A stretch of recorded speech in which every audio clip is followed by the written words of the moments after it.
नमस्कार दोस्तों, स्वागत है आपका हमारे YouTube चैनल बहुजन कोहिनूर में। दोस्तों, हम अपने इस चैनल के माध्यम से बहुजन समाज में जन्मे गुरुओं तथा महापुरुषों के जीवन संघर्ष और उनके सामाजिक योगदान के बारे में विस्तृत जानकारी देते हैं। दोस्तों, आज की इस वीडियो में हम गुरु रविदास जी के जीवन के बारे में तथा उनके द्वारा दी गई शिक्षा के बारे में चर्चा करेंगे। उम्मीद करता हूं कि आपको यह वीडियो जरूर पसंद आएगा। इस वीडियो को समझने के लिए कृपया वीडियो को ध्यान से देखें और इसके बारे में अपनी राय हमसे शेयर करें। अगर आपने अभी तक हमारे चैनल को सब्सक्राइब नहीं किया है तो कृपया सब्सक्राइब करें तथा बेल आइकन को प्रेस करें ताकि हमारी आने वाली नई वीडियोज का नोटिफिकेशन आप तक सबसे पहले पहुंचे। धन्यवाद। तो चलिए चलते हैं, बिना कोई देरी किए वीडियो शुरू करते हैं।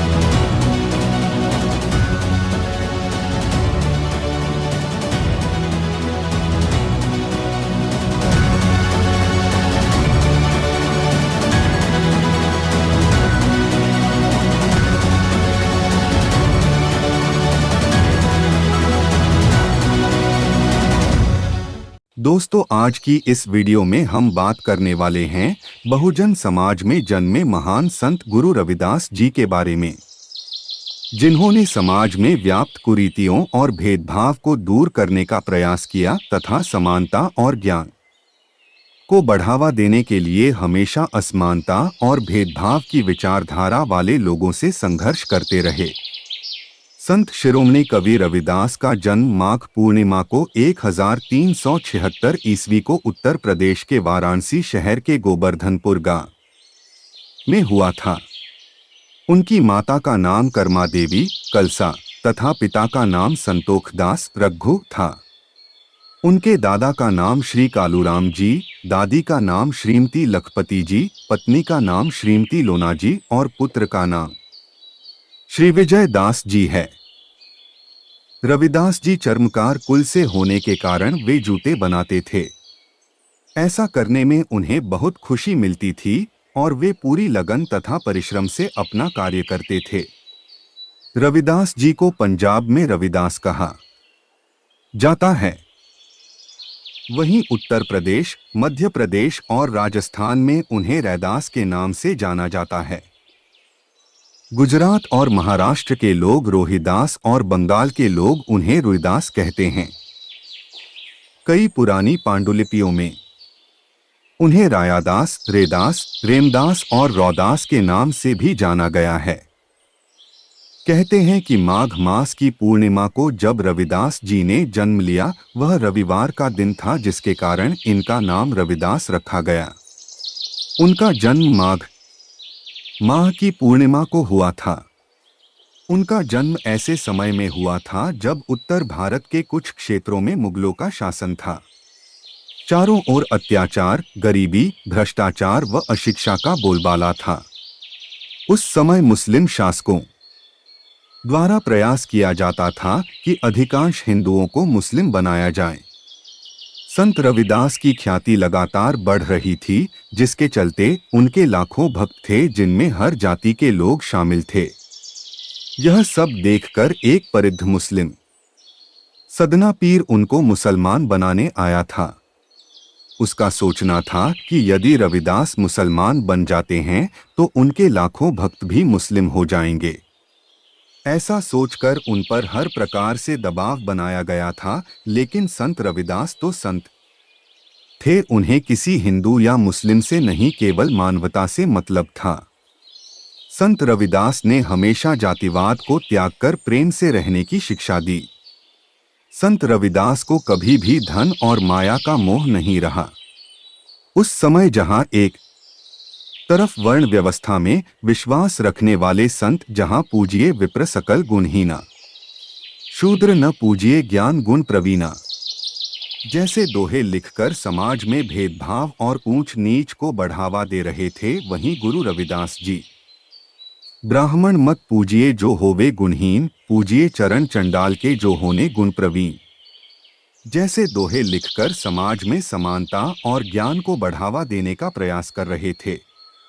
इस दोहे में रविदास जी कहते हैं कि किसी को डोट सिर्फ इसलिए नहीं पूजना चाहिए क्योंकि वह किसी पूजनीय पद पर है। यदि व्यक्ति में उस पद के योग्य गुण नहीं हैं, तो उसे नहीं पूजना चाहिए। इसकी जगह अगर कोई ऐसा व्यक्ति है जो किसी ऊंचे पद पर तो नहीं है लेकिन बहुत गुणवान है, तो उसका पूजन अवश्य करना चाहिए। ठीक इसी प्रकार जहां हमें सिखाया जाता है कि कर्म करो फल की इच्छा मत करो, वहीं गुरु रविदास जी कहते हैं कर्म बंधन में बंध रहियो, फल की ना तज्जियो। आस कर्म मानुष का धर्म है, सत भात है रविदास अर्थ हमें हमेशा कर्म में लगे रहना चाहिए और कभी भी कर्म के बदले मिलने वाले फल की आशा नहीं छोड़नी चाहिए, क्योंकि कर्म करना हमारा धर्म है तो फल पाना हमारा सौभाग्य है।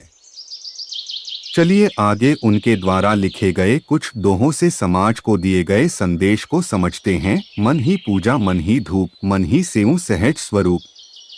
इस पंक्ति में रविदास जी कहते हैं कि निर्मल मन में ही भगवान वास करते हैं।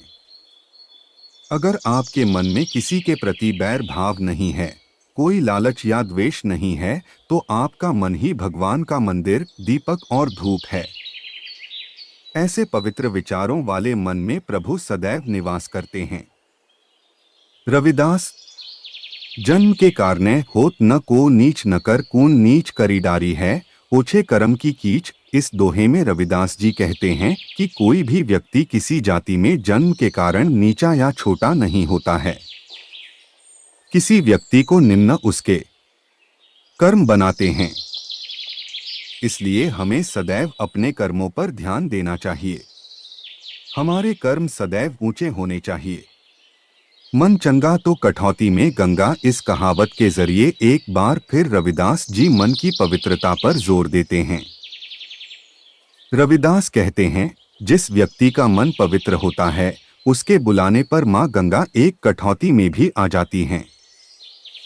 रविदास जन्म के कारणे होत न को नीच नर को नीच करी डारी है, ओछे कर्म की कीच। सिर्फ जन्म लेने से कोई नीच नहीं बन जाता है, इंसान के कर्म ही उसे नीच बनाते हैं।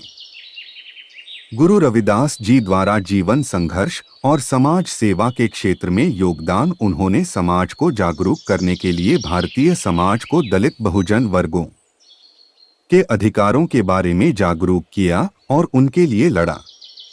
उन्होंने जातिवाद के खिलाफ लड़ा और समाज को जोड़ने के लिए भारत के अनेक दलित समाजों के बीच एकता का संदेश फैलाया। गुरु रविदास जी ने समाज सेवा के क्षेत्र में भी बहुत कुछ किया। उन्होंने विद्वता के क्षेत्र में भी अपना योगदान दिया। उन्होंने संगीत के क्षेत्र में भी अपनी शिक्षा दी और अनेक गायकों को प्रेरणा दी। उन्होंने विवेकानंद, अंबेडकर और गांधी जैसे महापुरुषों को भी प्रभावित किया। उन्होंने अपनी रचनाओं में संतों, धर्म और समाज के मुद्दों पर अपने विचार व्यक्त किए और समाज को जागरूक करने का काम किया।